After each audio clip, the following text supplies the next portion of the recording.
Hey, my name is Candace and welcome back to my channel.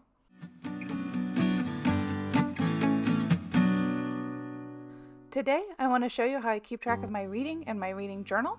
I mentioned in my BookTube newbie video that I have a limited collection of books and I read almost exclusively library ebooks or audiobooks. So because I can't physically see and admire all my favorite books, I keep a reading journal. This is an Archer and Olive notebook, also known as a bullet journal. The difference between this and a regular notebook is that these have light dots instead of lines.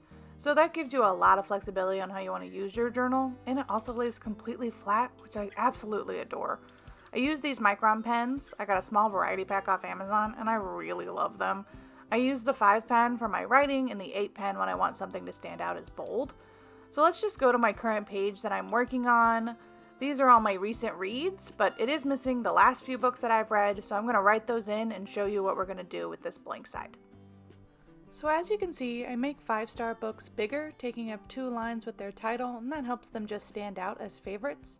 If it was a book that I listened to as an audiobook, then I put this little music note sign besides the author's name, and if it's a book I'm rereading, then I put the little spiral arrow to signify that.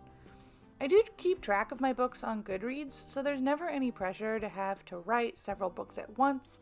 I just pull up my Goodreads app for the data if I need it, and you don't have to go buy a brand new journal to do this. I actually used the first 10 pages or so for tracking some health goals last year, and just started the reading journal after those pages. I wanted my journal setup to be something easy that I could keep up with. I knew that if it required a whole lot of planning or upkeep, then I would eventually grow tired of it, or it wouldn't be conducive to my busy dental school schedule.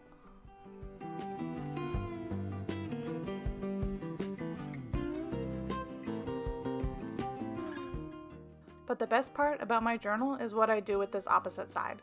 I download all the cover art for the books listed on the right side and throw it in an Excel sheet and size them according to rating. So 5-star books are the biggest with 10 cells, which is about 2 inches.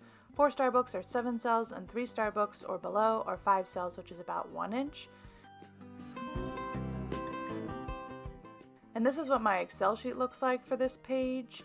I print it out and cut the corners, and then I arrange them over here in whatever order I like the most. So here it is, and I'm just going to cut these out really fast.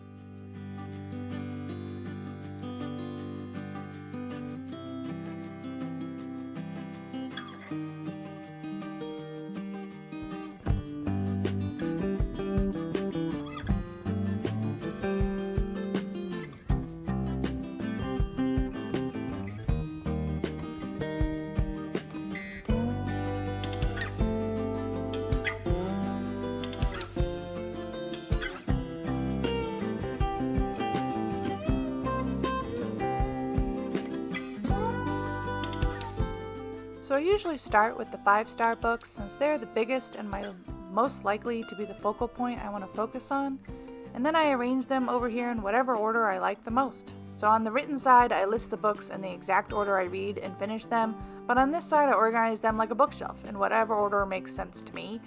And I like to keep series together if possible. Sometimes it takes some trial and error, but when I'm satisfied with how it looks, I tape them down.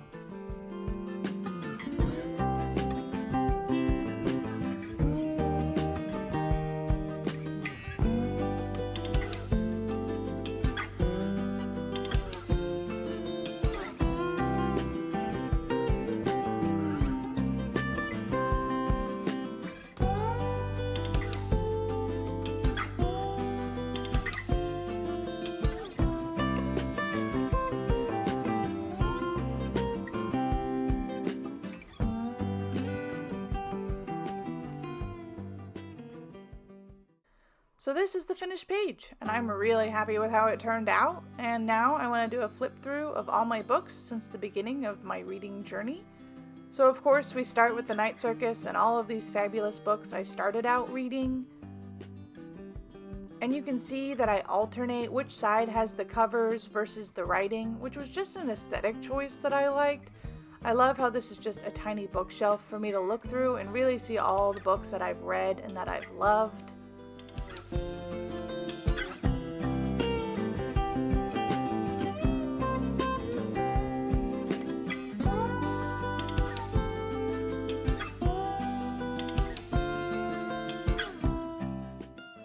Here's a unique spread. These are my 2019 reading stats. So you can see on this previous page that I went from December to January.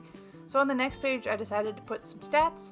I did include December 2018 in those stats since that's when I seriously started reading and I didn't want to give it its own page. But these are just some stats that I wanted to know and thought were interesting. You don't have to do a page like this, but I thought it'd be nice to be able to look back and see the stats as the years go by, and I have more spreads like that. And now we are back on the spread that we just did, and there are plenty of blank pages for me to keep going. I hope you enjoyed this tiny bookshelves tour. Let me know in the comments down below if you keep a reading journal and how it's different than mine, or if this inspired you to start keeping one, since it's never too late to start. I'd love to get inspiration. I like to think that this reading journal is for someone like me who's pretty busy but still wants to have a tiny bookshelf to look back on. So let me know what you thought, and I'll see you next time. Bye!